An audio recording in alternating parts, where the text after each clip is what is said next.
হতে হতেও হলো না, জিততে জিততেও জয়টা পেল না বাংলাদেশ নারী দল। নারীদের ওয়ানডে বিশ্বকাপে দক্ষিণ আফ্রিকার কাছে 3 উইকেটে হেরেছে বাংলাদেশ। অবশ্য পুরো ম্যাচ জুড়েই দারুণ ক্রিকেট খেললেও শেষমেশ জয়টা পায়নি বাংলার মেয়েরা। দুর্দান্ত রান তারায় ম্যাচটা ছিনিয়ে নিয়েছে প্রোটিয়ারা। তবে প্রোটিয়া ব্যাটসম্যানদের চেয়ে তাদের ম্যাচ জিততে বেশি সহায়তা করেছে বাংলাদেশের মেয়েরা, কারণ প্রোটিয়াদের পুরো ইনিংস জুড়েই বাংলাদেশের মেয়েদের ক্যাচ মিস আর মিস ফিল্ডিংয়ের মহড়া ছিল। গুরুত্বপূর্ণ মুহূর্তে একদম লোপ্পা লোপ্পা ক্যাচগুলো সেরেছে বাংলার মেয়েরা, যার কারণেই মূলত ম্যাচটা হেরেছে। বিশাখাপট্টনামে টসে জিতে আগে ব্যাট করার সিদ্ধান্ত নেয় বাংলাদেশ। শেষ দিকে টাইগ্রেসদের হয়ে ঝড় তোলেন স্বর্ণা আক্তার।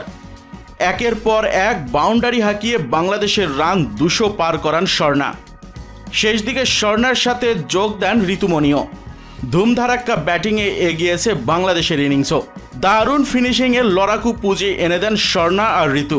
নির্ধারিত 50 ওভারের খেলা শেষে 6 উইকেট হারিয়ে 232 রানের সংগ্রহ দাঁড় করায় বাংলাদেশ।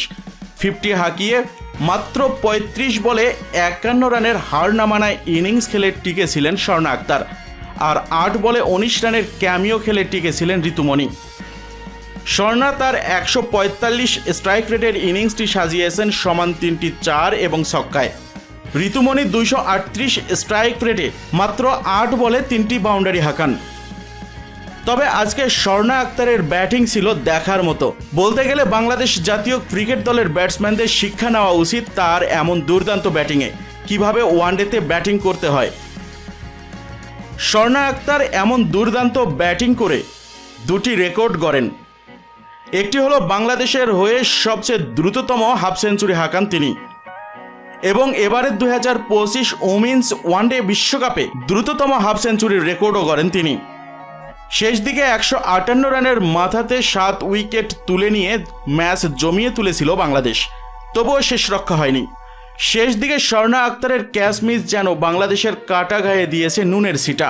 শেষ 2 ওভারে দক্ষিণ আফ্রিকার দরকার ছিল 13 রান, যে সমীকরণ শেষ ওভারে নেমে আসে 8 রানে। হাতে 3 উইকেট, বোলিংয়ে দলের সবচেয়ে অভিজ্ঞ নাহিদা। তবুও 3 বল হাতে রেখে 3 উইকেটে জিতেছে দক্ষিণ আফ্রিকা।